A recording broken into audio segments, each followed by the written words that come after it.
Hello everyone, welcome to our channel. Today, we are going to talk about a topic that affects us all, the world economy.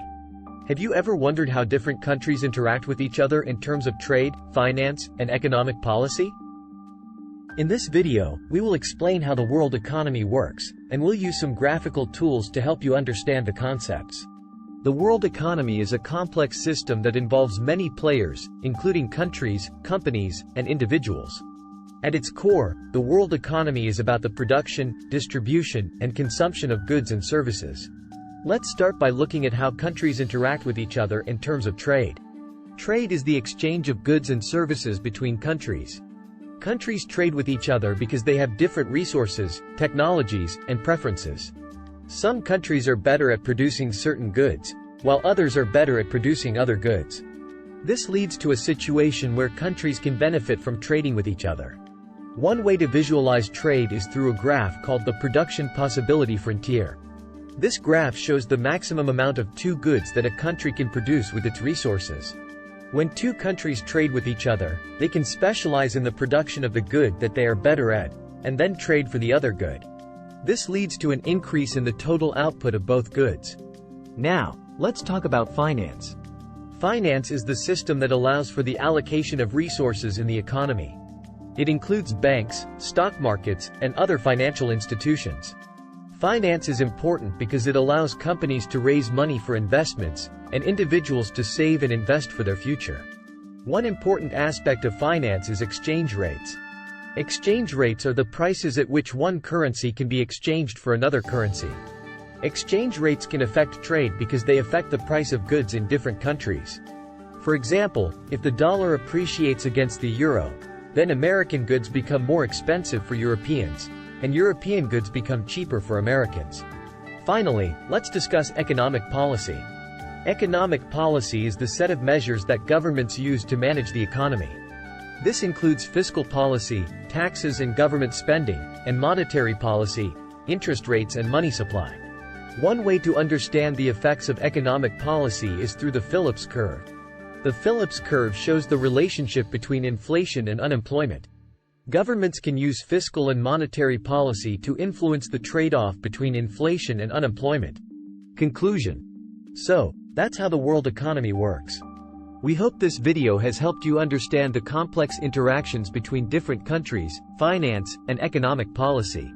Remember, the world economy is constantly changing, and it's important to stay informed about the latest developments. Thank you for watching, and we'll see you in the next video. Hello everyone, welcome to our channel. Today, we are going to talk about a topic that affects us all, the world economy. Have you ever wondered how different countries interact with each other in terms of trade, finance, and economic policy?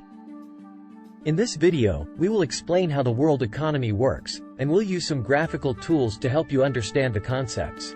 The world economy is a complex system that involves many players, including countries, companies, and individuals. At its core, the world economy is about the production, distribution, and consumption of goods and services. Let's start by looking at how countries interact with each other in terms of trade. Trade is the exchange of goods and services between countries. Countries trade with each other because they have different resources, technologies, and preferences. Some countries are better at producing certain goods, while others are better at producing other goods. This leads to a situation where countries can benefit from trading with each other. One way to visualize trade is through a graph called the production possibility frontier. This graph shows the maximum amount of two goods that a country can produce with its resources. When two countries trade with each other, they can specialize in the production of the good that they are better at, and then trade for the other good. This leads to an increase in the total output of both goods.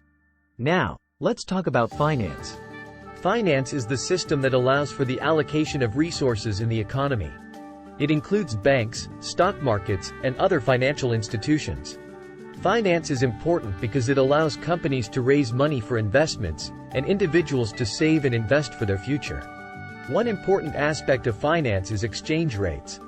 Exchange rates are the prices at which one currency can be exchanged for another currency. Exchange rates can affect trade because they affect the price of goods in different countries.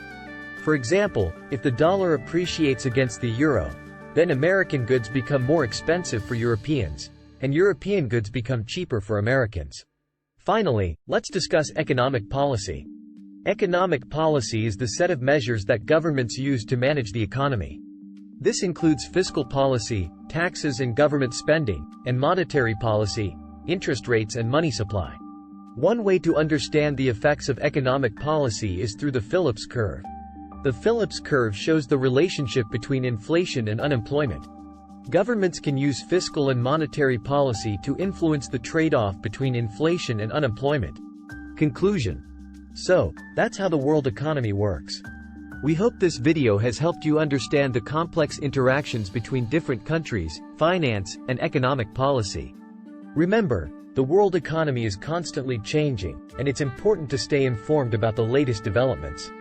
Thank you for watching, and we'll see you in the next video.